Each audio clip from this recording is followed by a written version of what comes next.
And what's going on, everybody? Welcome back to another episode of the Designated Players and MLS podcast. The Athletic has released its annual MLS Executives Survey, touching on a number of topics from Messi to USL's D1 League to Don Garber's successor and everything in between. So, as always, as we do every year, we're going to dive into the biggest topics and give our thoughts and reactions to it. And of course, I couldn't do this alone. That wouldn't be fun. Nobody wants to just hear me talk all day. So, I am joined today by our friend Deon, aka Nerdy Soccer Guy. How you doing, buddy? I'm good. I'm good. Glad to be here, man. Yeah, man. Like I was telling you off air, man. It's been you've been high on the list of guys I wanted to get to work together with after our Goals TV chat. So want to make sure we got on. Really glad that we were able to make this work today. But as I told you, we are big on soccer scarves here. So I do want to throw it over to you and ask, what are you rocking today? What do you want to show off for your scarf of the week? So really, I just have to say my don't have many, but I have one here on my headrest. Mountaineer Soccer. I am an alumni from WVU, and that is really my local club from Yeah. where I live. So got to give a shout out to them. And I really like the other side of this scarf. It's like a checkered there, so it's pretty nice. Nice, nice. Yeah, that's a whole nother topic we won't get into. But yeah, the idea of the colleges taking into a professional level, that could be really, really fun. But we don't unfortunately have Yeah. time for that today, as much as I would love to. And maybe we have to run this back because you seem to have a pretty good connection there. So maybe we do run that back soon. But I was in Atlanta for Red Bull Atlanta last week, a thrilling 0-0 win that had about five positive passes the entire game. It was absolutely dreadful, but I did pick up a very, very neat scarf. Design is great. So it is a railroad with ATL UTD as the kind of crossbeam, wooden crossbeams there. And on the other side, it's the train with a little bit of Atlanta United on it with some people and then the golden spike. Oh, I So, like that. yeah, this is one As of an those. Atlanta fan, I like that, and I'm jealous. I'm jealous that Yeah, you man. get to go. But Dude, so Mercedes-Benz, I had a buddy, my buddy got tickets in the Delta Club. So we got to see them all walk out and we got to see get to shake some hands and stuff, which was pretty cool. But just the atmosphere itself, like they were 65% full and it felt like it was 80,000 people. Like you guys brought the energy. But the that's scarf awesome. was cool Even though too. it wasn't that great of a game, it wasn't that great of a Yes. game. Yeah, yeah, and that was, no problems with that. But scarves were cool. I've been to a couple. I've been to Orlando, who didn't have any scarves for the Eastern Conference Final, which was criminal. I went to Charlotte, which had some pretty bland scarves, and then I went to Atlanta, which was really, really nice. So they are currently top of my list on the scarves there, and Cincinnati had some good ones too, but this is definitely number one. And I say this because Connor loves scarves too. I've been transitioning him over, and he's also an Atlanta fan. So I showed him this, and he really liked it. But as you can see, Connor's not here today, so we are once again asking, where is Connor, right? And he's been a lot of places so far. So during week one, he was in the Amazon rainforest. He was looking at all the funny animals and taking lots of pictures. Then during week two, he went all the way across to LA, walked the Walk of Fame, saw the Hollywood sign as we chatted with Eli Lesser. But this time, I think he's opted for a bit of a cooler climate, right? The weather's warming up. He needed to cool down a little bit. So I think he's probably on a cruise around maybe Canada and Alaska area, just seeing the colder places, because let's be real, he's not still working, right? As much as we'd love to have Connor here, it's just not going to happen. But we are super thrilled to be here with Deon, and we are going to just dive right into this topic. So we're going to go through seven main topics here. We're going to give kind of the recap of what the owners thought of the question asked, and then we're just going to share our thoughts on what they said and the topic itself. So we're going to start first here with the idea is, has MLS taken full advantage of Messi and the 2026 World Cup, right? This idea of Messi fatigue and everybody getting Messi shoved down their throats, and the kind of vibe was he's Messi, right? What do you mean you got too much of it? You only get 2 3 years of him. Some are saying that they've done a good job. Sometimes it's overwhelming. Messi this, Messi that. It's marketing and it needs to be done. But the it had to be, it's Messi, right? But the other side of it was that it's too slow. It's not fast enough, especially with all the changes being made, right? What considerable change has been made since Messi was here? Asked a certain CSO. They say MLS is afraid of changes, right? The awareness of the league has grown. People would start, saying as a joke, calling it Messi League soccer and whatever, but there hasn't been any roster changes. There really hasn't been any massive changes, period, right? So I wanted to kind of throw it over to you. What did you think about the owners' comments there, and what do you think about this idea of Messi and the 2026 World Cup and our advantage of it? Yeah. So I mean, I like you said, Messi has been shoved down our throats this whole since he's been here, since even before he was here. Once he was announced, way too much, in my opinion, way too much. It's been shoved down our throats. And then on the flip side for World Cup 2026, I feel like you haven't really heard anything from MLS with 2026.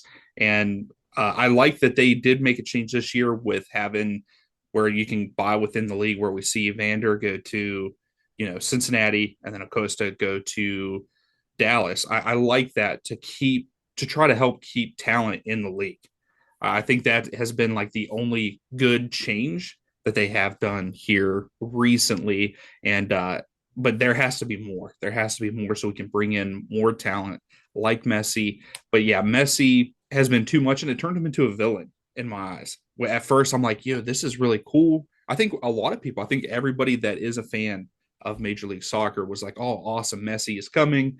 But then, like, after halfway through the year, where it's every single commercial in MLS, it's on there, and it's just him, and it was a little too much. So I can see where a lot of the executives understand that, but at the same time, you do want to take full advantage, but there's a fine line. There's a fine line. You're telling me you don't want to see Ilie making smart choices every commercial, or the Audi sales every commercial? I don't know, man. I personally, man, I do miss it. I wish we would have one year, like maybe year 5, where all of the iconic commercials come back and they just rotate all through. I think that'd be elite. Yeah. No, man, but I agree with you, right? I think the really interesting take, like Messi as a villain. This was a comment I think Major League Journeyman Dax and his buddies were talking about, like, is Messi a villain? And I was like, it's kind of an interesting take because you have turned him that way, right? You have shoved him down to the point where, like, all right, we're sick of him, and then everything he does now gets highlighted as, oh, Messi did this, Messi did that, and it's either he overreacted to something or he didn't react at all. And it's like, okay, we're just gonna throw all this negative energy at him, right? But in the grand scheme of things, have we taken full advantage of him? I don't think so, right? And the main thing, flexes around roster building, and this is a conversation we've had a little bit in the past, but roster building, roster rules, and growth, and a lot of it has come from after the 2026 World Cup, when we have a lot of eyes on here from Messi and the World Cup, and Messi and this and that, and the Club World Cup, and all this stuff. Then we'll make the changes, and it's like it feels almost like that's too late. It Yeah. feels almost like that's going to be, a step too late, where people are like, all right, World Cup's here. I'll check out a little bit of MLS now. And it's like, okay, well, we're going to put these rules in, but we're not going to have enough time to implement the changes that those rules allow us to make, right? If you go out and say, okay, we're going to add one DP, one U22, right? And instantly we're going to raise the level of our cap and all this stuff. You still have to take transfer windows to make those changes. Yep. If you, if Absolutely. you, yeah, if you implement them after the 2026 World Cup, then what's the point? Right? You Yeah. need time to make those changes work. And it's not happening. And it's the same thing with Messi. It's like, okay, Messi's here. You've sold an extra million subscriptions to MLS Season Pass or whatever. And it doesn't, yeah, you waited a year and a half, 2 years to put the intra-league money transfers in. So we're keeping a little bit there, but we've already lost half the battle because it's too late. Right? It felt like, I almost feel like they were caught off guard. Like they didn't think Messi was actually the sign here. So when he actually did, it was like, oh, now what do we do? You Yeah. know? Yep. Yeah. It just doesn't make sense. Like you said, waiting until that's too late. You want to put those rules in place, really this year would be the year that you would want to do it, just so they have those different transfer windows to make those things happen, because everyone's eyes are going to be on it, during that season of the World Cup, or even the year, that season after. That's when all the eyes might tune in, like, okay, America did. And it also depends on how well the World Cup comes across to the rest of the world. That could be a whole nother, storyline if it all works out, because we had that, I feel like we kind of had that bad press with Copa America and how the final went down, with all the fans getting in, and that was a huge issue. So hopefully we don't have another incident like that to make, America look negative in a sense with a big tournament like that. So, but with the eyes being on MLS, you have to have those changes made beforehand. So when they see it, they're like, okay, this is a better quality than what we thought. Yeah. And what hasn't been mentioned in the short tagline that they had is we still have Club World Cup coming, right? And that's going to be massive this summer. Mm-hmm. And again, stuff you just don't hear about, right? Yeah. Like this is stuff you would expect. You're trying to reach out to the Euro fan base, or you're trying to reach out to the fans from the Brazilian league, right? Those teams that are coming over. It's like this is the one of a once in a lifetime chance to see your team play against them. Mm-hmm. And if we put up a good show, right? You get Seattle and Miami in there. Now it's like, okay, wait, maybe these guys are actually half decent. And it's like, okay, well, now you've got Seattle who's just ran through the injury train, right? I just saw that report where Ariola's out and Morris is out and De La Vega's out, like everybody's out. Yeah. Okay, so now if they don't get back in time, because like it's 4 to 6 weeks or 4 to 8 weeks, and then Ariola obviously for the season, but if they don't get back in time to be ready to play this game, you're rolling out a USL squad basically of Yeah. reserves to go and play against these giants. You're going to get killed, and then you got Miami on the other hand, who's going to have a better showing, of course, but Mm-hmm. they're always going to carry that thing of like, oh, MLS is the retirement league because it's Miami and Barcelona's over 40s, right? Yeah. So Yeah. it's a catch 22. Now, if you change these rules a year and a half ago, or even just coming into this season, you really make a rule change. Now you can go out and invest in players that are more in their prime. Thinking like Andres Dreyer from San Diego, for example, right? Mm-hmm. That's a sort of player, or Kevin Denke, right? Players who are in their prime at a very high level coming over for a decent fee to say, okay, let's play. Latte Lot is another one, right? Even though he's been kind of mid to start the Yeah. season outside of the first game. Those are the players you want to look for. But because we don't have that flexibility in place, now we're in trouble. But hey, we get an extra buyout, right? So yippee, Yeah. you Yeah. know. Yeah. It's not So enough. yeah, it's not. But again, I'm always glass half full, right? I do believe changes will be coming. Are we missing out on the impact? Maybe. But, I think changes are coming. And at the end of the day, we're just going to, we can't change them, right? So we just have to roll with the punches. But another change that is being considered and has been considered significantly over the last almost half a year now is this idea of a fall to spring calendar, right?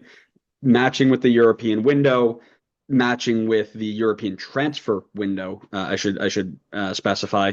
The general feel, nearly unanimous, is that it would be a positive from the ownership group. And what was interesting about this was that it was split into two realms basically. The owners said it's great for us because when we try to get involved with transfers and vying in the global market, it's great because we don't have to worry about trying to get their best players for our season in the middle of their season, or we don't have to worry about them trying to take our best players in the middle of our season. It all lines up. It's great. What they did say, though, that it's going to be really, really bad for the marketing side, right? How are you going to sell games in the middle of early February, late January, right? I mean, even just we kicked off games in the end of February, and people are like, "This is ridiculous. I'm not doing this, right? I'm not going to these games." And I've already seen people all over the place being like, "Yep, this is the last chance I go to games before April next year because it's just too cold. I don't want to do it." Right. And this isn't the NFL. I know people are like, oh man, the Bills do this all the time. Like they sit out in the cold. It's like, yeah, but that's not the same thing. It's Yeah. just not. Right. Yeah. So because the quality gets worse, things like that. So your thoughts on, this idea between fall and spring calendar. Are you for it? Are you against it? What are your thoughts here? So, to be honest, I don't know. I don't know if I'm for it or against it. I just don't know how it's going to work weather wise. Yes, it would be good in the sense of international duty because I'm also a huge fan of international play. The that break there in the playoffs, like what is happening with that? Yeah. So like it does make sense. It really does to make sense to match the rest of the world pretty much with the calendar. But again, I mean, we saw it here in this season where yes, it wasn't MLS, but it was two MLS sides playing in February where the game gets postponed because of the snow. And then they had to move the very first game in MLS season. They had to move it back because of those two teams playing midweek in snow. And I just don't see how it's going to work unless you do something drastic like all those North teams play away during the winter months. And then if you take some kind of break in the winter months, uh, I would like to see what they're thinking that schedule is going to look like. That's what I would like to know right now, is what it's going to look like, what they think it's going to look like, because January, February, even December, it's going to be too cold in some places for them to play. And I think that is the biggest obstacle with this. And because you're not going to see the turnout of those, for those teams to have a home game in the dead of winter. I went to last year's opening match, Columbus versus Atlanta. It was freezing. I'll never do it again. I'll never do it again. So, yeah, I don't know how it's going to work. Yeah, and I That's know my they big thing. mentioned they made this mention of like, oh, we're going to take a 6 week break from middle December to end of January and start in the beginning of February, right? Okay, we play MLS Cup in the early parts of December, so that makes a little bit of sense. But even just the 3 or 4 weeks from the end of February to the beginning of February in some areas is brutal, right? Mm-hmm. And people say all the time like, oh, Japan does it and Germany does it. It's like, yeah, but like I think somebody saw like Germany's coldest average, like most northern place, like had an average of 32 degrees Fahrenheit was like Mm-hmm. their average temperature. Like sometimes it got colder, sometimes warmer, but that was their average over the last like decade. They're like, yeah, Minnesota's average is like 6. Yeah, It's like it yeah, doesn't make exactly. sense. It just Yeah. doesn't make sense, right? So, and the other, so we did this episode when it first came out, the fall to spring calendar, and basically the opportunity that we came to was like all of the good things that will come from this change will bring along bad things that we're Mm-hmm. already dealing with. So the weather's going to get worse, but the transfer market's going to line up, right? Mm-hmm. You have MLS Cup starting at a better time for against like NFL college football, but the rest of your season takes place when all the other sports are going on, right? So Yeah. you basically it to me it almost washed it out. Now, I have been leaning on the side of it would be a net positive for the league as a whole, right? I think overall of all the changes, the biggest thing that we can do, one is get in line with the transfer market because that transfer market is going to help us bring better players in, raise the quality, right?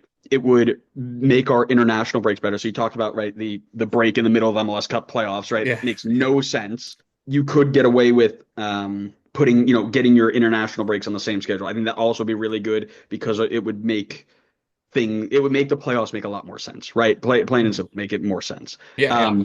That being said, though, you are going to increase this notion between, and I use this term lightly because it's a very overarching term, but the Euro snobs who are going to look at a random, who was it? It was, heck, it was Landon Donovan and Tim Howard in their new podcast who were roasting New England for having basically an empty stadium in the first week of February. And everybody got on their call and was like, guys, it is like 14 degrees without the wind chill. Yeah. Most of us were standing in the warm areas. They gave us heaters in like inside some of these areas. We all went inside there. And this is going to be par for the course, right? I mean, you saw even the Champions Cup. It was Colorado LA.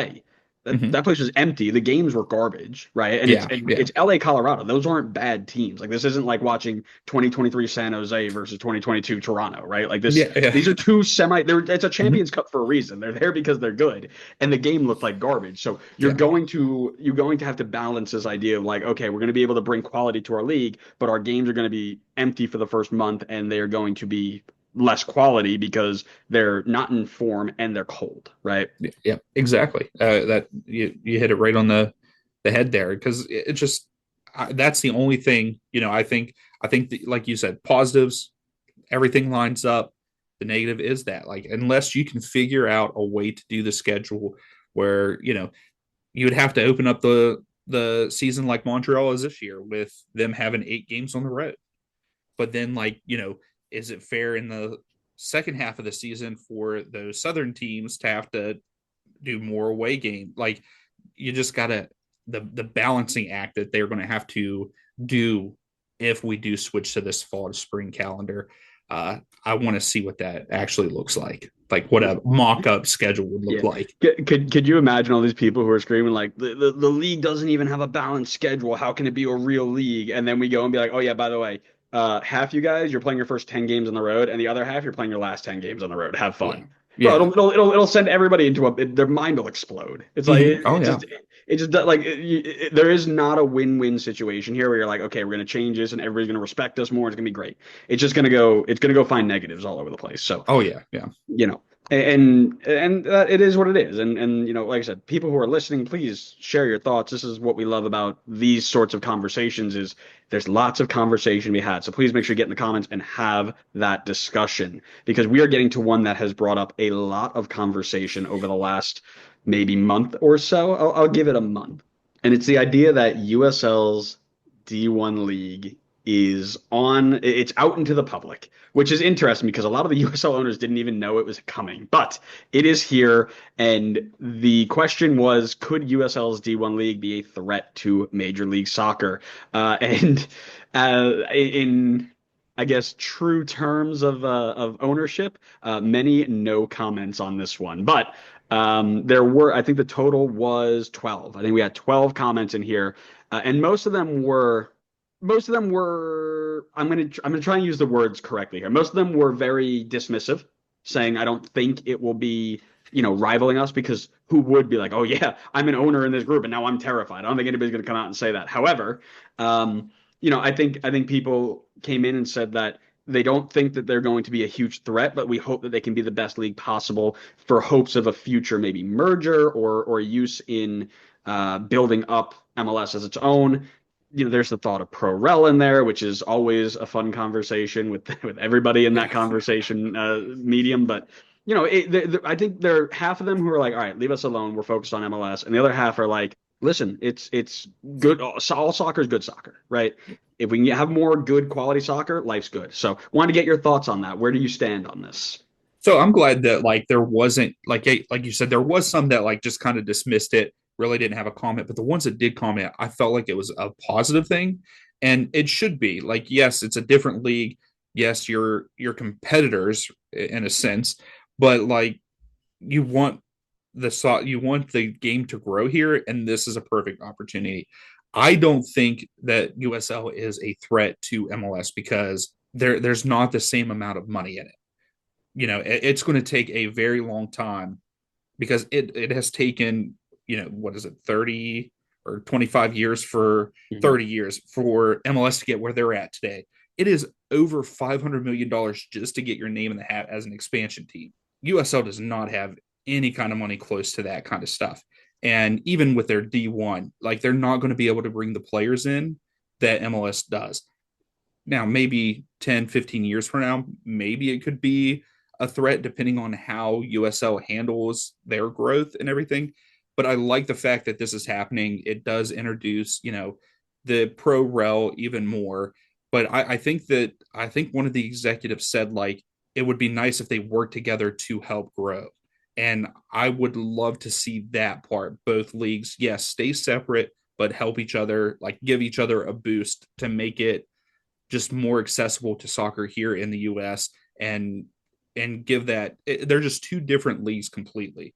MLS is this closed system, it's these big, big money guys where USL is almost more of like development. You could develop players domestically and gives more opportunity in that way. But yeah, to answer the question in itself, I don't believe that it's a threat and it won't be anytime soon. Yeah, and I'm kind of in the same boat. We had this episode as well. We did this with Matty Casey, and it's kind of the same vibe where it's like I think a lot of people think like, oh my God, everybody in MLS wants USL to die.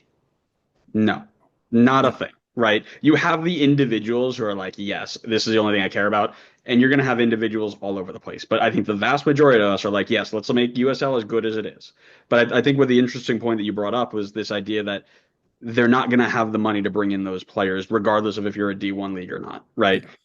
Yeah. And if you think about it, right, and maybe it's a faster track than we were on, but you're right. It took 30 years to get where we are today to be signing players. What was the first time we spent 10 million on a player? Like that was not long ago. It was Yeah. relatively recent, right? You're gonna have your diehards in those areas who are gonna support those teams regardless of who they bring in, and we love that, right? That's Yeah. gonna be great. But you're not going to see the casual, and I use this term a lot, right? The casual European based, I don't really care about anything except Man City and Liverpool, Yeah. are not going to turn around and be like, whoa, USL is a D1 league now. That's the one I'm following. Yeah. Yeah. Right. Exactly. And Like it's not yeah, going to and happen. yeah, and the thing that I've always said is that I think the reason why most MLS owners want USL to grow is because eventually there's going to be a merger down the line. Because I think you mentioned like 10 or 15 years, maybe you're starting to get enough interest where you're buying players for 10 mil or so. Can you really last 10 or 15 years on dwindling fan attendance and stuff like that? No. I don't think you're going to see that. But what I do think is that after 3 or 4 or 5 years, when you guys are on your fifth year of taking, massive losses and trying to hemorrhage all your bets, because that's what, by the way, that's not me saying, oh, USL sucks. That's me saying that's what MLS did for like 15 years, not just 10. They did it or not just 5. They did it for a lot longer than that. So it's inevitable that that would happen here, especially if you're trying to hit the home run ball, right? So if you're going to try to hit the home run ball and say, I'm going to sign the big players and try and draw players in that way, and you don't get the response that you expect, well, that's a lot of money to lose, right? So Yeah. if MLS then comes in and be like, hey, we'll take USL Premier, USL Championship, USL One, and we'll take all your teams and we will pay each owner out, I don't know, what do they cost? 20 million to get in. We'll pay each owner out 5 mil, right? You'll recoup some of your investment, not all of it, and maybe you give them a cut to be partial owner in the MLS side of it, whatever. I don't know. I'm not a businessman. I don't know how any of that would work, Yeah. but that's the way I see it going because you can't run that way for 15 years when you have as much competition as you're going to have, right? MLS was able to do that because nobody else was in the game, Yeah. right? You can't, like I said, even the European leagues, they weren't in the game at that point because there was no broadcast over here. What did that start in like 2010-ish, 2012-ish? So, that's when you started fighting across the sea. Now you got to have USL fight MLS and across the sea, and not only just across the sea in multiple other leagues, right? Yeah. When I remember when I started watching MLS, it was like, okay, I got MLS and I got the Premier League on NBC. I didn't know That's where it. didn't know where the Bundesliga was, didn't know where the La Liga was, whatever, right? Now you've got streaming services for all of it. You've got Bundesliga, La Liga, Serie A, Ligue 1, Liga MX, the Scottish League, the Championship. I mean, you could get it And anywhere. yeah. So you're sitting here now saying, okay, I'm going to go into this market. I'm going to try and compete with the local league that's already got relatively good following, not massive, but relatively good following. We're going to try and beat them, and then we're going to still have to fight with the people across the pond. Yeah. It just doesn't feel like it's a long-term success, but it does feel like it. If we can build up enough of the fan base from MLS as we continue to grow, USL as it might continue to grow, and then we have these two things that have pretty good followings, and we combine them. Now we're up here, Here. Yeah. right? And that's the way I feel like this can and should go. Well, and then also, I can't. I think it might have been Tim Howard on his and Landon Donovan's podcast, Mhm. and he mentioned, if you look at American sports, not soccer, but all American sports that have gotten to where they're at today. You did have multiple leagues at one point in time. Like the NBA was what ABA and something else merger because it just worked. NFL had also the AFL ended up merging. Do we know that it's going to happen here? We're not sure, but it could happen that way. And then, like you were saying, like we've seen multiple soccer leagues in the US where they try to make it happen, spend all this money, and then they just fold. And Mhm. I don't want to see that happen for USL. So No. hopefully I know a lot of us don't like salary cap. We want the salary cap to be open more for MLS, and we think that it would help. But like you got to make sure that you put restrictions on that so you can continue to grow for the USL. But yeah, I like as you look at American sports through history, there's always like a merger of some kind, and it has made it for the better. So Right. potentially we could see this down the line, and I think it would be good for the US in general, but hopefully it's not to the point where like it's because USL is struggling financially that like Right. MLS, because really we all know that if it's going to happen, if the merger is going to happen, it's MLS bringing on USL into that realm. But Right. I just want it to be where it's not because USL is struggling financially. No, no. Well, and that's kind of the idea that I think. Like, I don't think MLS wants USL to fold. No. I think they want to get the best markets first, right? So, Mhm. if and I use the Indy example, I don't think MLS went to Indy and said we want to expand there. I think the Indy mayor was an idiot and left Indy 11 in the dust and was like, "Yo, let's bring MLS here without you guys," Mhm. right? Now, regardless of that, Don Garber is not going to look at that and be like, "Oh, the mayor wants us to come in and take over a place where USL is, and we could solidify another market? Absolutely. Is Don Garber guilty of being a bad person when it comes to like sports deals? Maybe, right? That's his job. His job is to grow this league, not the rest of it, right? Mhm.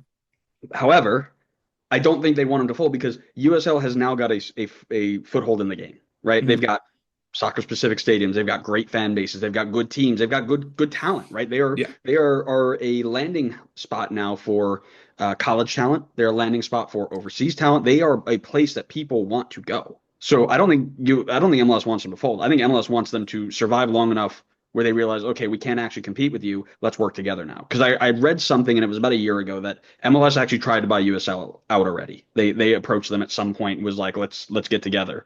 And USL said, no thanks. Mhm. I think that they're waiting for them to get to a point where they got better and they plateau and they realize, oh, maybe this is as far as it gets. Let's talk again. And USL increases how much money they're going to get for their property or their intellectual property, right? They're going to realize, okay, well, you came to us in 2024 and you offered this much. Well, now we have a foothold that is, three times the size, so triple your price. And Don Garber might do it, right? Or and we'll get to it. There's going to be a new commissioner at some point. Maybe the new commissioner does it. We'll chat about that in a little bit. But we talked about the fact that Americans are looking to watch a ton of things, whether it be soccer in general, right? Premier League, Champions League, Bundesliga, La Liga, whatever, or other sports, NFL, NBA, college, MLB, NHL, you name it, Yeah. right? So the question that was posed is how would you get more people to watch this league, right? And the overall comment was quality, right? You have to make this work for like you have to make it worth your while, right? Basically, one person compared us to the NBA, right? If you want to watch basketball, the average American is not turning on the Serbian league, even if it's got great stadiums and fans and whatever, over the NBA, which has superior talent for the most part, right? I'm sure there's an individual Serbian or two. I don't watch basketball in general, but I'm sure there's an individual or two that is better than most NBA players. But most of the best go to NBA, right? You're not going to turn off the Premier League to watch MLS if it's not something that intrigues you. So how do you do that? You capitalize on the quality. So some of them said stuff that you mentioned already: format, salary cap, bring more players in. Somebody said ending the Apple TV deal, which is something I want to touch on because I think that there are goods and bads to that, right? But they're saying we got to get back on linear TV. I want to kind of get your thoughts on all of that. How would you get more people to watch, and then talk to me about the Apple TV deal? Because that was our episode with Eli Lesser, so I've shared my thoughts on that already, but I want to hear yours. Yeah, so I mean, they're right. I mean, these guys are business guys, so they know what they're talking about, for the most part. Yeah, I as someone that I like the whole league. Yes, I am an Atlanta fan, but I like the league as a whole. I really because I just wanted to see it grow here in the U.S.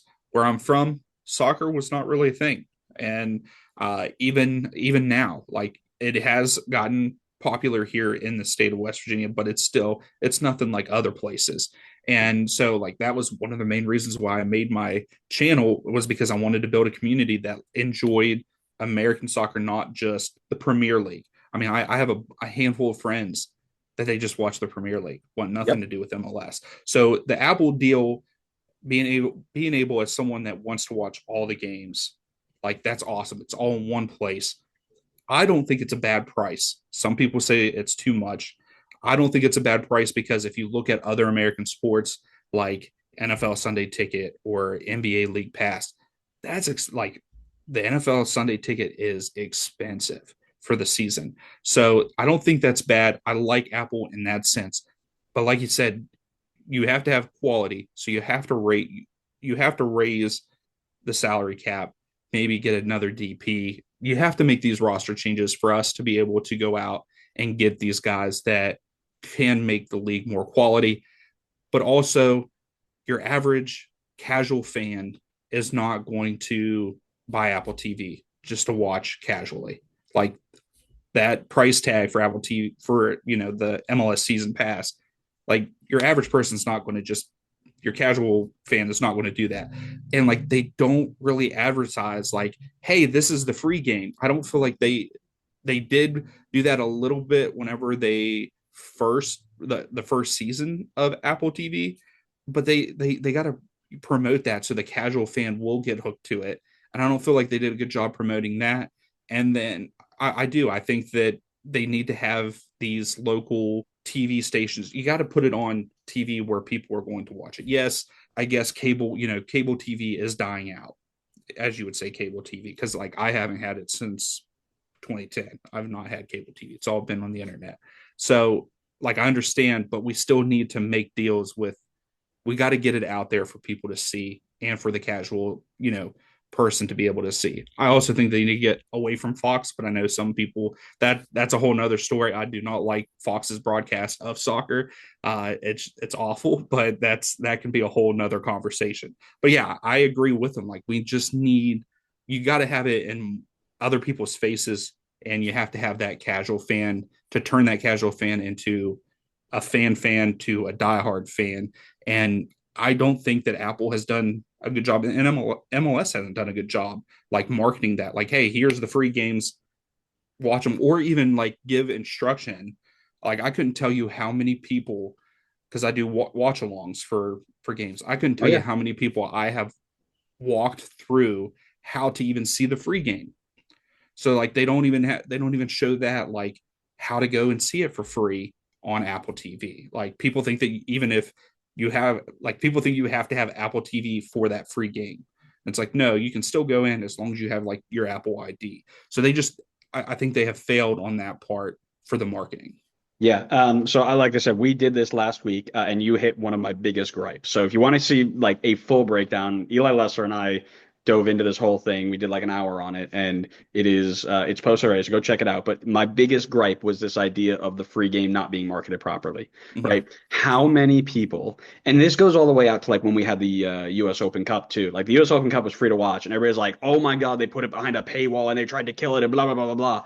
And like our friends over at the Cup.us were literally like their whole Twitter feed for like 3 days was like, it's a free game. It's a free game. Just log on to Apple TV. It's a free game. Mm-hmm. You don't need a subscription. It's a free game to hundreds of people. It's like, how have we not figured out in year three now that you need to market this properly? Like the marketing Yeah. sucks. So Mm-hmm. I've always said that I think I like the Apple TV deal. I think it brings a lot of positives. I think it sucks in other ways. Like they still haven't gotten graphics right. Like they posted the New Mm-hmm. York City graphic last week and it had St. Louis's colors and logo on it. I'm like, guys, kill the AI, right? Bring in people to do the job. Stop messing this up. That's too easy, right? But the other thing for me was marketing. So I believe that Apple TV was a gamble, and I don't think anybody who says it wasn't a gamble, I think they're wrong. It's a gamble because it didn't have any sports at the time, right? Yeah. If you convinced ESPN to increase their quality and do everything Apple TV did, but on ESPN Plus where it was originally, instant hit, right? Because you've already Yeah. got access to other sports. You've got access, like it's in one place. Yeah. Apple TV is a place. Not only do you need to buy a subscription to buy the actual Apple TV, which has Ted Lasso, Severance, Shrinking, and that's about it. There's not much else to Yeah. watch there. So it's not really worth it to get the double package, but you have to buy Apple TV and MLS season pass, right? That's short-sighted to me. I think you could have cut a deal that would have been better where it was, hey, everybody who signs up for Apple TV, give us a cut of 4%, whatever the number is, right? Pick a Yeah. percent. It maybe it nets you less than what they're going to do with this, $2.5 billion deal or whatever over 10 years. But at least you know that you're getting a stable income instead of, losing out on millions potentially Yeah. because they don't want to go buy another streaming service, right? That being said, I don't believe that putting it on linear cable brings in those millions of people, right? And this is what I got stuck on last week was if you're telling me that in the years 2010 to 2022 or whenever we went to this deal that we brought on millions and millions of diehard fans who were randomly scrolling on a Saturday and were like, "Oh, Chicago versus San Jose. I'll watch that game." And then instantly fell in love with Chicago and or like I believe that you can count that on one hand. Yeah. I don't believe there are like millions of people that do that, right? Now, if you told me that we lost millions of fans, or not millions, but we lost a ton of fans who were supporters and were like, oh, I'm not buying another streaming service, I believe that. But I Yeah. don't believe we're missing out on the casual. So to wrap this all up, how do we get more people to watch who are the casuals? First off, I don't know if you try and target the European base because I think that there is a significant amount of them who will watch a game and be like, this just isn't good enough for me, right? Could Yeah. we talk about quality, right? Yeah. And Mhm. even if we went and signed Holland, Mbappe, and Ronaldo in his prime, Messi in his prime, we signed everybody all at once. We're just going to be labeled the American Saudi Arabia, and we're money washing the league and whatever, right? There's no winning on that. Yeah. However, there are millions and millions of football, basketball, baseball parents whose kids are playing soccer now. Yeah. Yeah. So how do you get them involved? Outreach, right?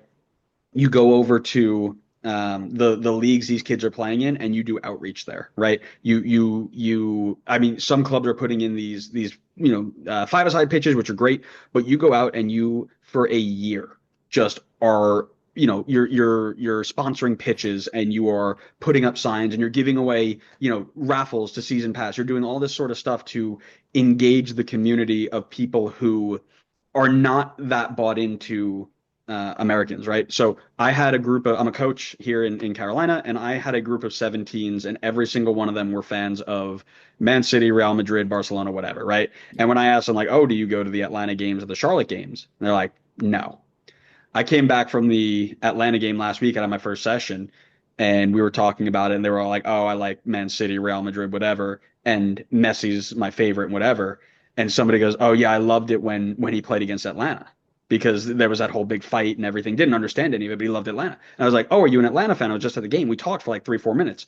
There is a group of kids who are buying into this, but they don't have money to buy Apple TV, right? Yeah. So Yeah. how do you get the parents to convince that, or how do you get the kids to ask their parents for that for their birthday or for whatever, right? Hmm. Like, how do you? That's the demographic I think we target, Yeah. and that's how you grow that better. Because at the end of the day, I genuinely believe that there is a large number of people you're never going to convince. They are always going to see it as a second-rate league, and that's fine. I don't care, right? Yeah.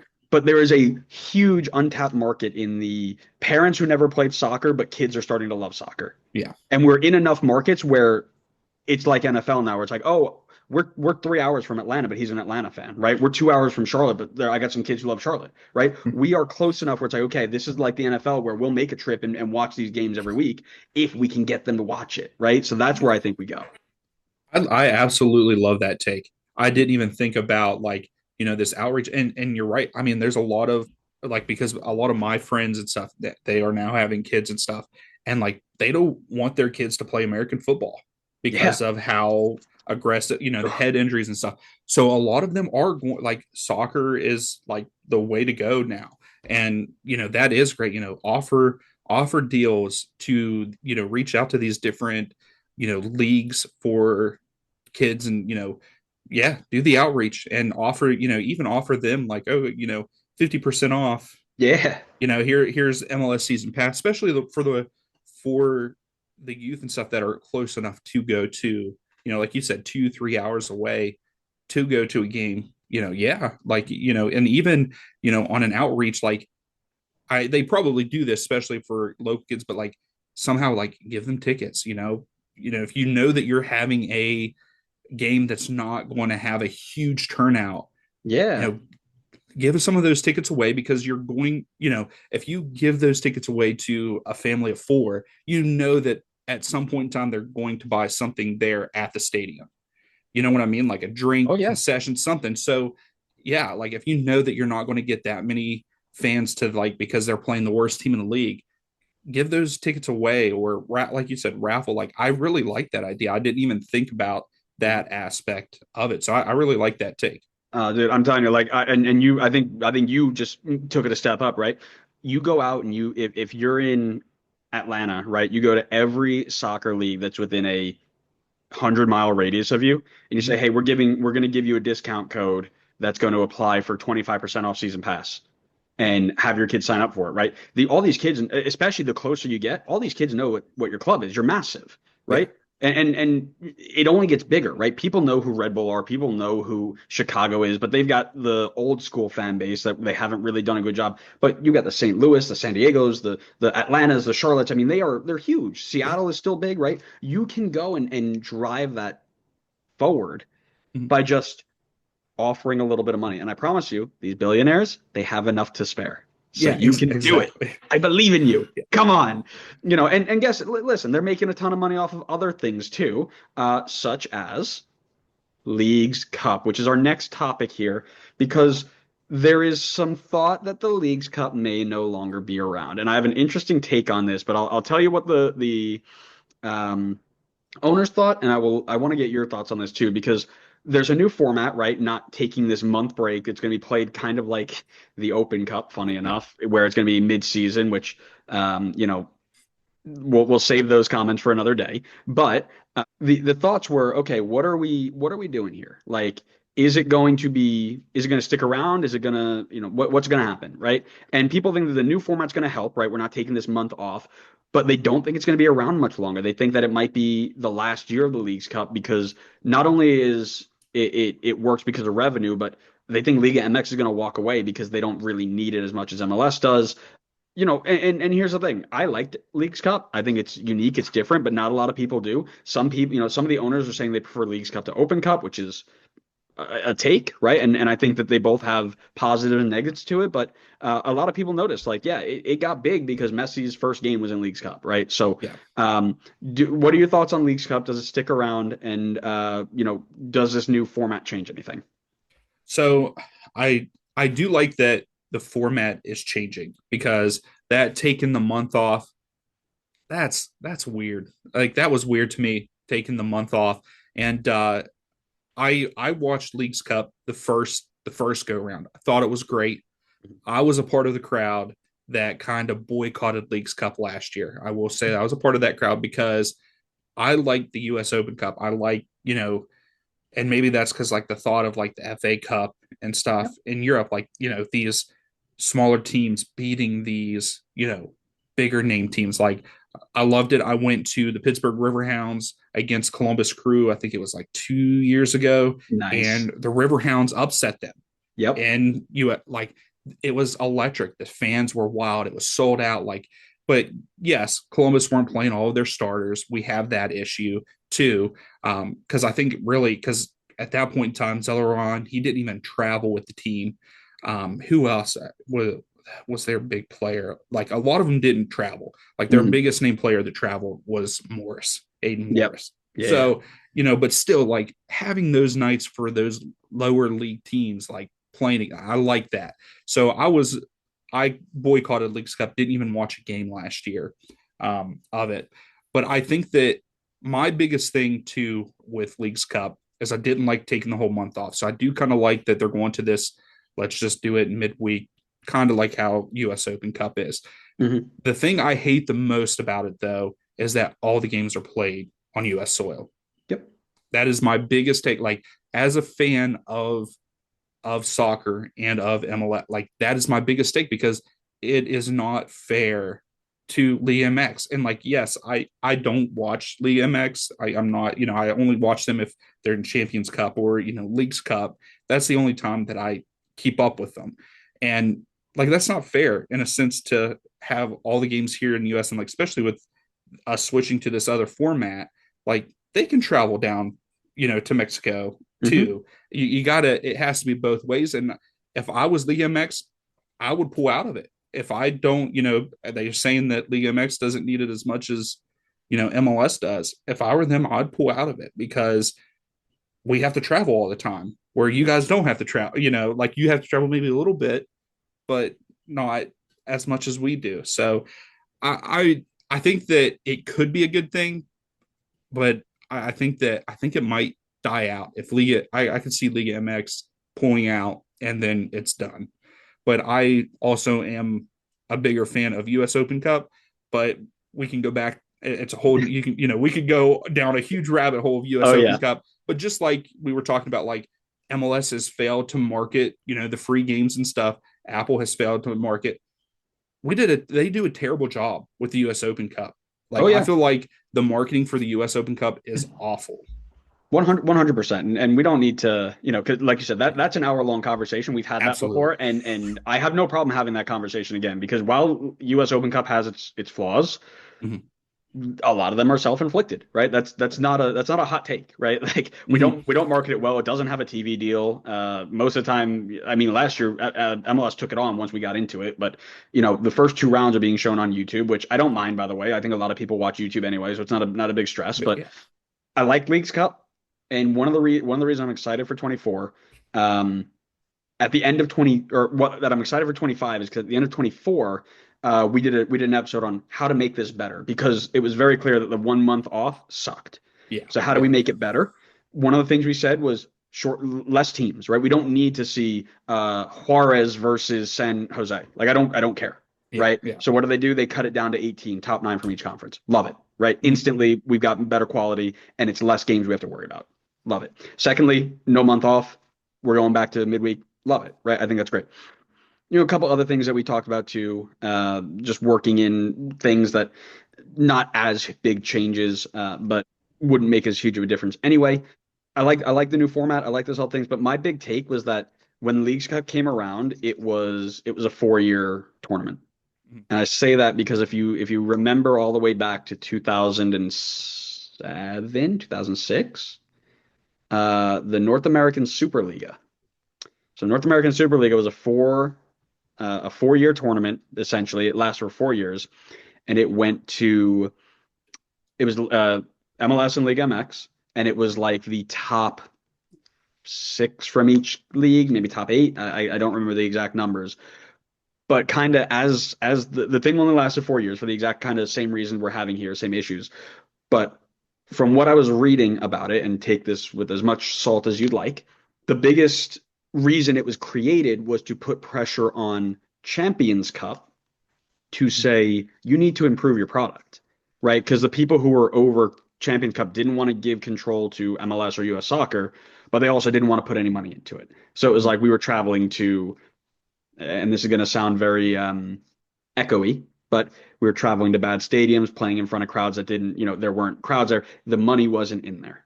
Mhm. So US Soccer was like, sort it out.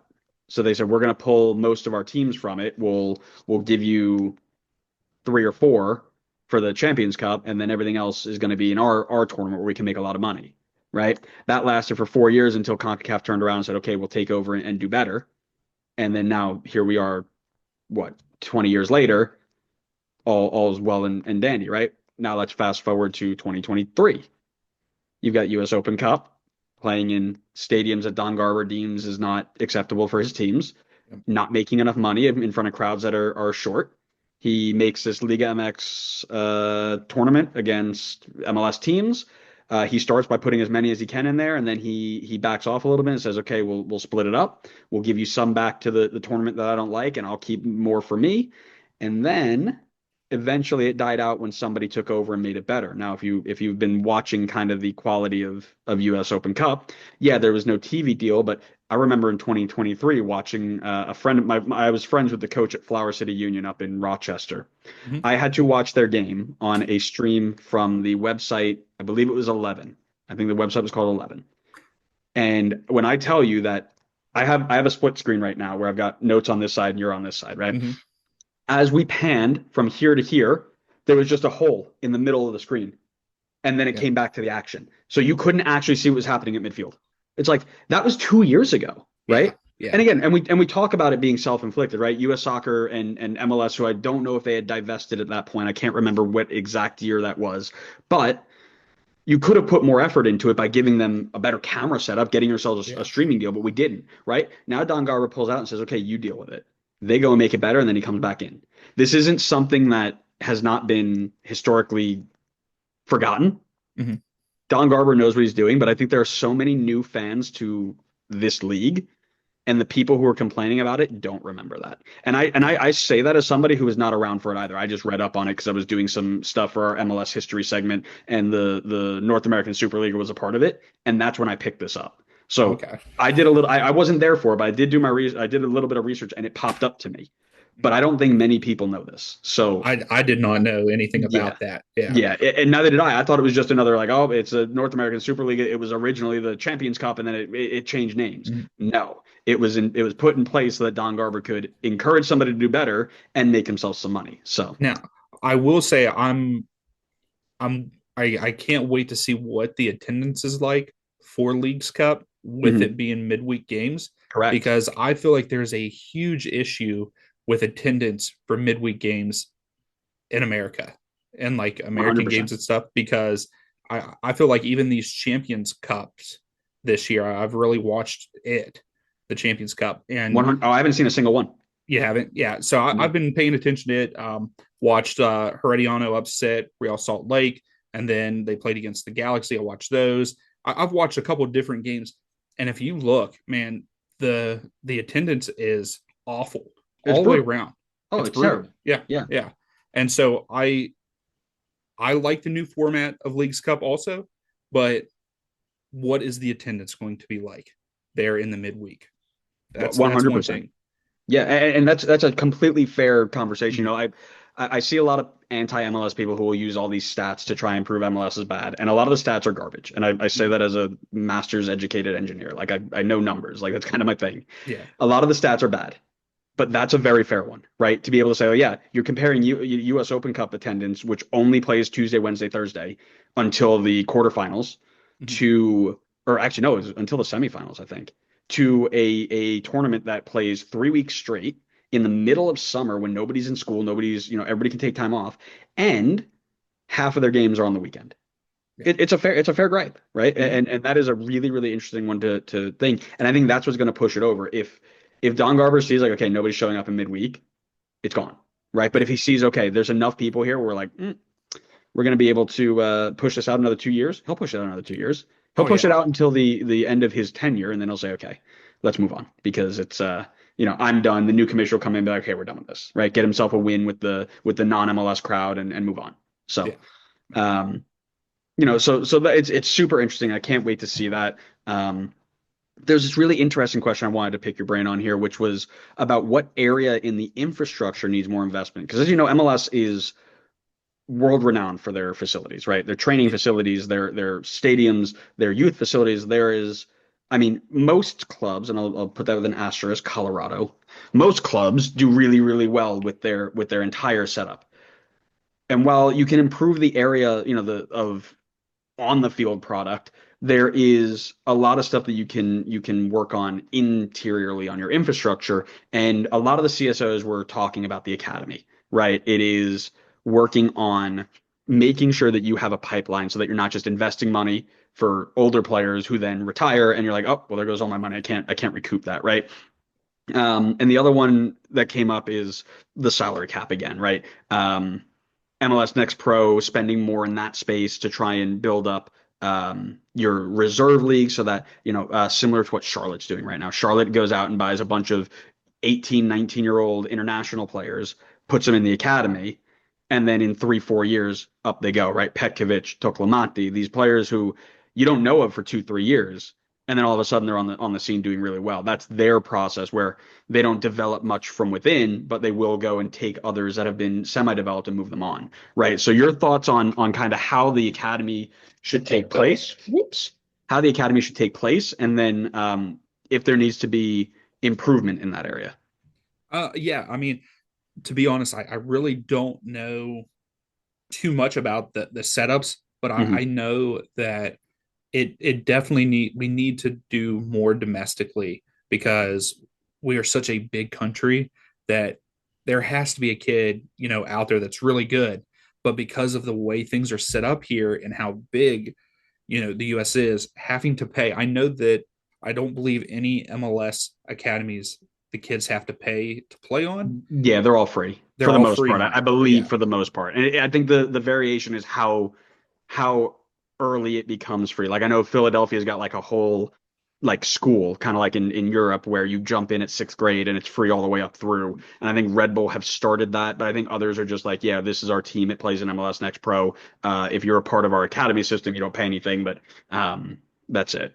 And see, I think that really a lot of people should take notes from the union, Yeah, from their academy. yeah, I think they should, because that's really what it should be about. Because you know, paying $3,000-4,000 a year to play on an academy team, and the only reason I know this is I have a coworker. Her son got invited to play to try out for the Riverhounds, It Oh, was going to cool. be like $4,000 a year just for him to be on the team. Less cool.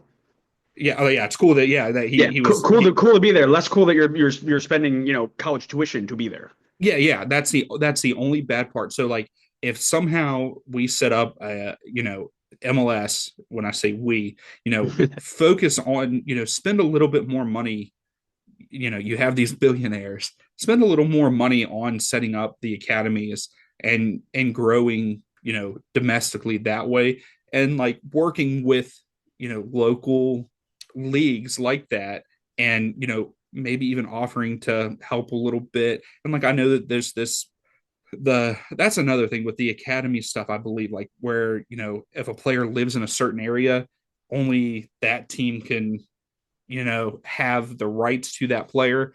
What is that? I can't remember. It's not It's territory discovery. rights. There Territory we go. rights. Yeah. Territory rights. I need to, like, I don't want to say too much about it because I don't know a lot about it, but I know it's a thing. And it's like, do we really need that? Like, if a kid's good and like his parent, like if the team is offering to pay, kind of like Pulisic going to Germany, like Dortmund probably paid for like his move and all I that. So bet. like, you know, we just need to give more opportunity to kids that can afford it, because really it's like the rich kid Hmm. game almost if you're not playing locally. Like that's one of the big things where I'm located. I coached a couple years at local high school, and we had a couple kids that were good enough that could play at a college level, in my opinion. Hmm. And they but the only time that they played was during our season, Right. because they would have to travel 45 minutes to an hour away every night, because that was the closest, like, it's not an academy at that point in time. It's just like the travel teams and stuff like that, and not only that, they would have to pay this huge amount of money to play on that team if they made it, which I think that two of the players that I coached could have made it on that team pretty easily. Hmm. But because of travel, and then I live in a very poor community, like, so they can't afford that. They can't Right. afford that. And so really that's where it lies, being able to give any kid the opportunity to grow and spend that money on those kids to develop them. I think that's the way the academies need to go. And I like I said, really a lot of teams need to take a look at how the Union are doing in their academy, because we've seen so many academy players from the Union. Even Dallas, we haven't seen it as much from Dallas recently, but like Tyler Adams, Weston McKinney, like have these guys come up through the academy, and then if we sell them on, if they're good enough to move on, and that's just more money that you can put back into the academy. So I think that's what they should really focus on if they are going to put more money into the academy and want to grow domestically. We got to be able to give kids that deserve the opportunity, that can actually play ball, to give them a chance to grow in under an academy, under a professional, instead of just Joe Schmo coaching like me. I've never played the game, because I didn't really, soccer wasn't introduced to me until after I was out of high school. So I didn't play or anything, but like I've learned it enough that I could coach it, Sure. that thing. So, but at the same time, like I can't relate to them that way, as in I played before. So Right. I just give more opportunity, and use that money to give other kids opportunity that their families can't afford it. I Yeah. think that's the biggest thing. Yeah. I'll tell you, I've coached now. I'm going on I guess year five officially of coaching club ball after college. Like I did training stuff when I was a kid, but like Mhm. official coaching, like licensed and all that good stuff.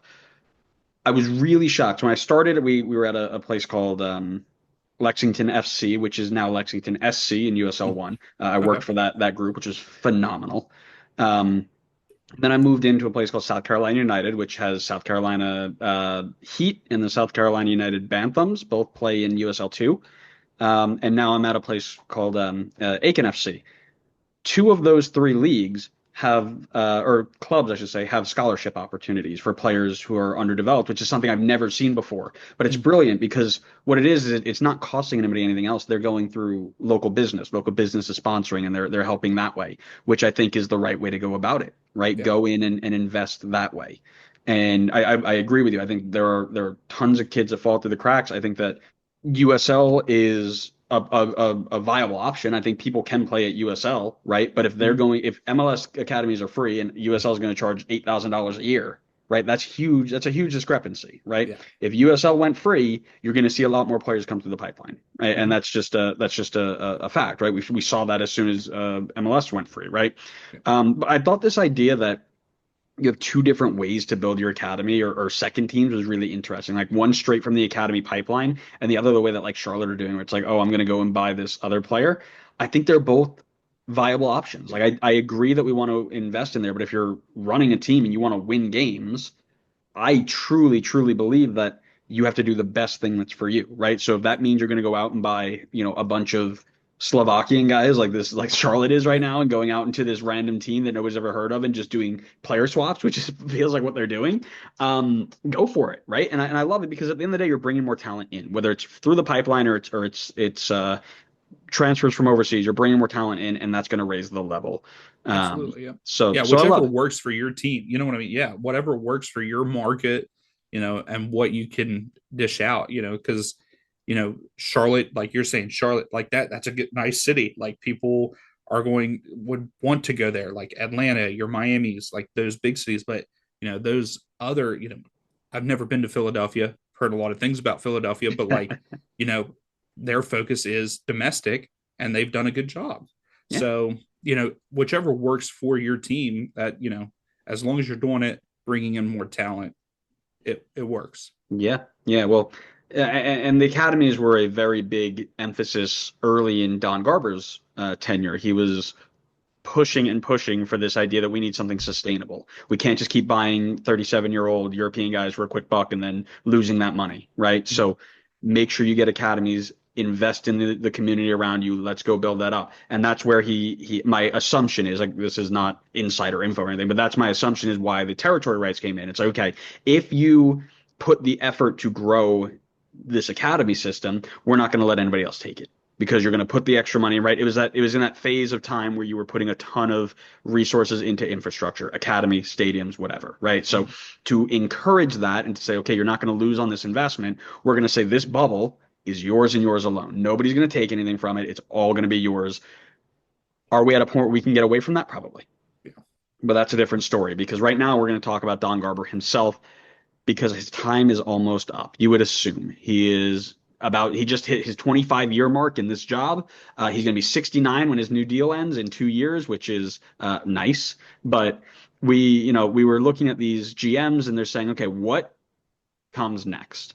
And the general vibe was new ideas, new energy, fresh blood, which I think is fair, right? Because the league has got, and I'm going to say this, and maybe some people are going to hate me for it, whatever. Don Garber is a soccer legend.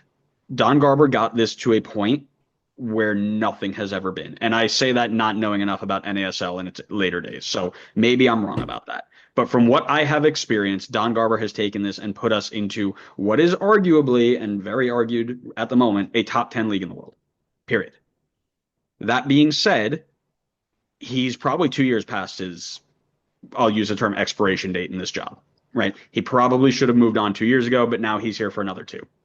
So this idea that it needs to be moved on is probably a good idea, but I kind of want to get your thoughts on what you think MLS should be looking for, like, and maybe not so much as what they should be looking for in an individual, but where's the next step for them? How do they improve? Yeah. And I agree with you.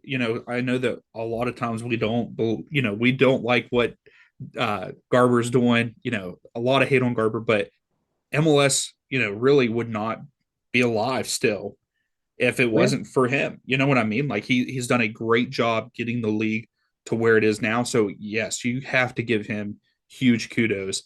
He's done a great job at it. But yes, we don't always agree with him. But you're right. He does get the kudos there.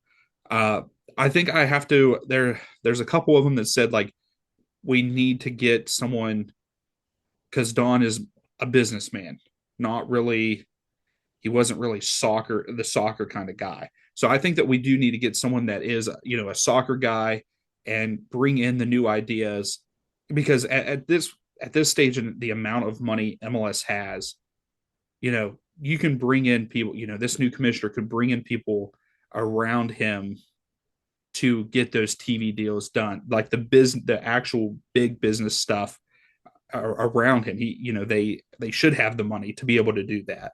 And so I think someone coming in with the fresh ideas and that knows soccer and all that, I think that is the way we should go with new ideas. And I think one of the other executives said, like, someone that is outside of the MLS ecosystem. And I think I agree with it. I know that this article just came out, and sometimes we need to like digest it more. And like initially, I think I agree with that. I think that we need someone outside of the MLS ecosystem to come in and be like, okay, hey, maybe we should do this, or maybe we should do that, and instead of just having someone like just following suit of what Don has done, like just a continuation of him, but it's someone else.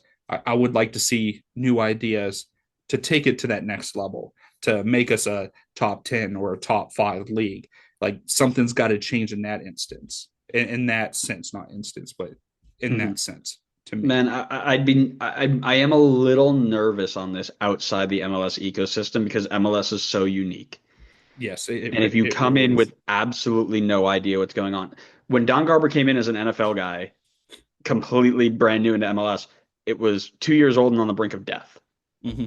4 years old on the brink of death, however you want to describe it, right? But likewise, there was no other competition. He was able to take risks at that time in 2001, 2002 that you wouldn't get away with today Yeah. because there's so many other options that you can run with. So I'd be nervous to just completely go blind and be like, yep, here's another NFL exec, right? Like Yeah. doesn't have any idea how soccer works and he's going to go and try and bring back you're going to bring back 35-yard penalty kicks, which also bring back 35-yard penalty kicks, please. Like, let's be real here, right? But Yeah, let's do that. he's gonna bring out the purple card and the sin bins. He's gonna try and make it all American again. I'd be nervous about that, right? However, this idea that you do need something with fresh ideas or at least a new voice, Mm-hmm.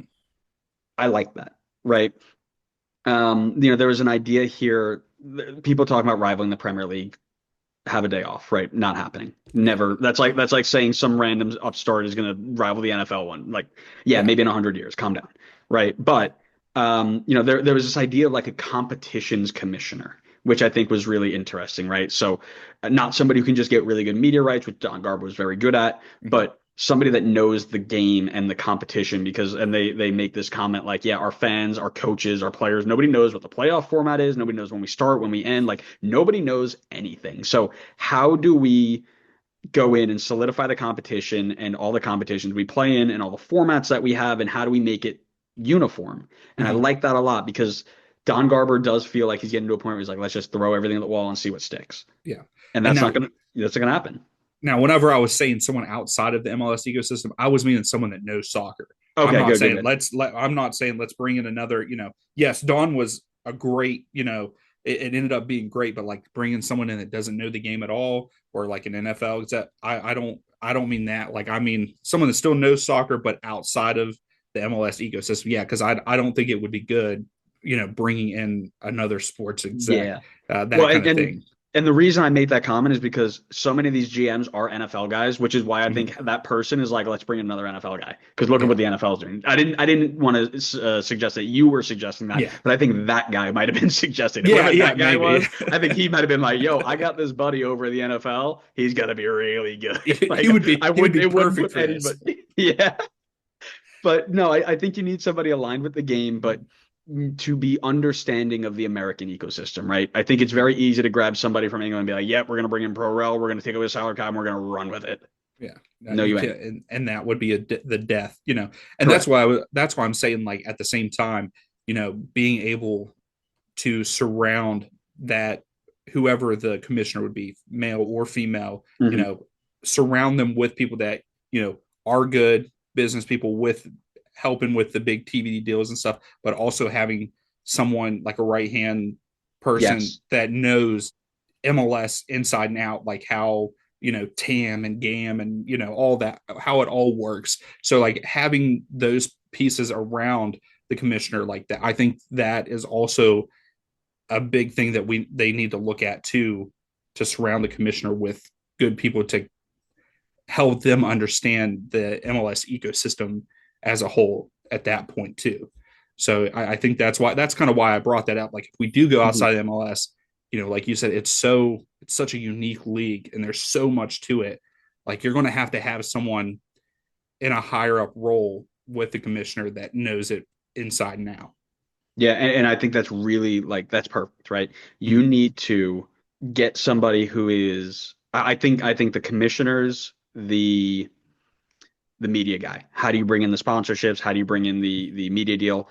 But I think you need somebody, and I think his name was Alan Rothenberg, who was the guy early in MLS who was like, we're gonna go and build MLS from the ground up, and he was a big part of that. I think that is you need him as like the decision maker. If Mm-hmm. that, for lack of a better term, you need a guy who is going to jump in and be like, listen, you do the money, and you don't call them co-commissioners because that's never going to work. But Yeah. he's just right underneath you, and you're like, all right, here's how this is going to roll. We're going to go in and we're going to expand the salary cap because we run the numbers right. Get some dude who's got soccer background and just graduated from Harvard economics, or is it who's the economics school? Is it Harvard or is it? I couldn't tell you, I but couldn't tell go you either. from big Ivy League economics Yeah. school, right? Oh yeah, I'm big wig. I spent years on Wall Street. I know data like it's the back of my hand, whatever, right? Go get that guy and be like, okay, we've done all the real data, right? We're not hiring some random company from, the LinkedIn to be like, hey, can you do this outside Yeah. search for me? We run the numbers properly and we show that here's the graph. As we increase our salary cap and our DP, our fans follow. Yeah. So let's keep going. We don't Yeah. have to take it from point A, and triple it, but let's increase it again, right? And let's do it properly because and the CBA, maybe holds that off because you have to balance that as well. But you need somebody who's going to go in and be like, this is Yeah. the soccer way to do it, and it makes sense, and to get everybody on board with it because you know the game and you know Mm-hmm. what matters in the game, right? Yeah. So that's kind of where I love that take. I think it's perfect. Yeah. And I also think like when this commissioner comes in, like I feel like fans are going to want change right away. And for me, I think that the commissioner needs to get like a season or two under their belt before they Mhm. start making changes, because I don't want any drastic change to come in. Like, a drastic, like just like you said, let's just take the salary cap off. That's not going to work. Like, Right. it'll instantly, like, the league, I think, would go the opposite direction Yeah. Well, because if because, you good. I would say because if you walk up to anybody on the streets of New York City, and I say that as a guy from Long Island, right? You go to anybody on the streets of New York City, and they're wearing a Barcelona or Real Madrid or Man City, whatever, and you go, "Hey, man, do you follow New York City or do you follow Red Bull?" And they go, "No." You go, "Oh well, if MLS took the salary cap off tomorrow, would you?"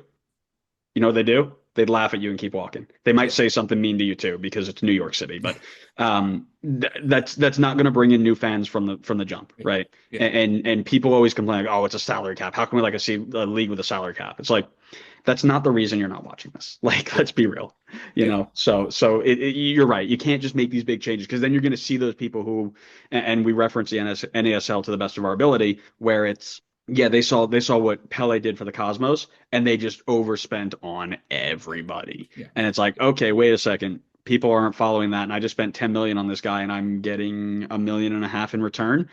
I can't live like that anymore. We're closing, and that's how you die. So Yeah. That's where I'm at on it. Like, I would like to see, fresh, fresh set of eyes, ideas. But I think that the people right under the new commissioner, like, they have to play a role too, because to me, it's not just one guy. Like, Don has people around him too. He's right, not making all these decisions, but like, you have to make that team.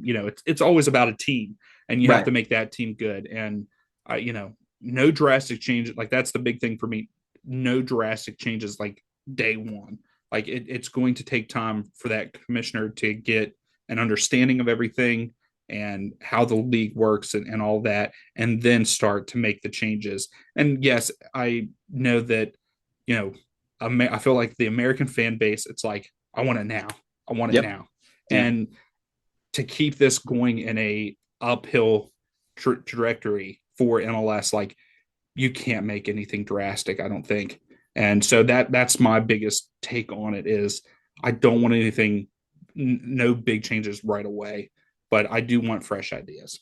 Perfect. Right. And that's now we're in wait and see mode, right? We've got 2 years left of Don, and then it's like, uh-oh, eggshells again. Now what do we do? Because guess what? He's through the end of 2027, so he's going to have a year to make the changes that he's been promising, right? Mm-hmm. Going, taking this full circle after 2026, right? He's going to have a year to make those changes, and then whoever is next either keeps them and continues them, blows them up 3 times bigger than Don ever wanted them to, or kills them all. Yeah. As okay now, because then you got to deal with it. So it's going to be a lot of wait and see, and we'll have lots of reactions for that too. But man, what an absolutely lovely chat, Deon. Thank you Yeah, so much for being absolutely. here. I had such a great time. I hope you did too. Tell the people where to find you, man. Yeah, and thanks for having me on. I was excited whenever you messaged me and wanted me to Yeah. come on. I was like, yes, let's do this. Let's do this. Yeah. But yeah, you can find me, nerdy soccer guy, pretty much on everything, and it's all just one big word. And then on Instagram, just put a 32 at the end of it. Someone took my name somehow on Instagram. But yeah, nerdy soccer guy on all different social medias, and I'm on a handful of them, just like everybody else. Yeah. Man, and like I said, I know you're big in the. I saw some watch alongs and some live streams and stuff, and we don't have enough people doing that. So if you guys like watching games with other people, get on and hang out with him. He's got some good. Do you also branch out of MLS as well? You go to other leagues, or is it just in MLS right now? Sometimes I branch out. So I definitely do USA, so Cool. international play. Yep. And then I've done Champions Cup. But what I try to, I'll do leagues that MLS is involved in. Cool. So like I plan on doing US Open Cup, uh, especially for Appalachian FC. I have a share with them, so Oh, I have a cool. share for them. So I'm excited to be. I have not seen them in person, Nice. so being able to watch them, and I'm going to do a watch along for their first game in US Open Cup on the 19th, I believe it is. So I branch out that and do USL every once in a while, but majority of it, yes, is MLS. Yeah. Well, and that's huge because you talk about like how do you get people into U.S. Open Cup? This is how you do it, right? Hey, Mm-hmm. come watch this game of a team that I love that you may have never heard of against another team nobody's ever heard of, and let's just get into it, right? And that's Yeah. how you fall in love with it. I love it. It's brilliant, and that is the way to do it. Man, thanks so much for being here again, listeners. Thanks for listening to us. We hope you enjoyed it, and we'll see you next time on the next episode of the Designated Players and MLS podcast. See ya.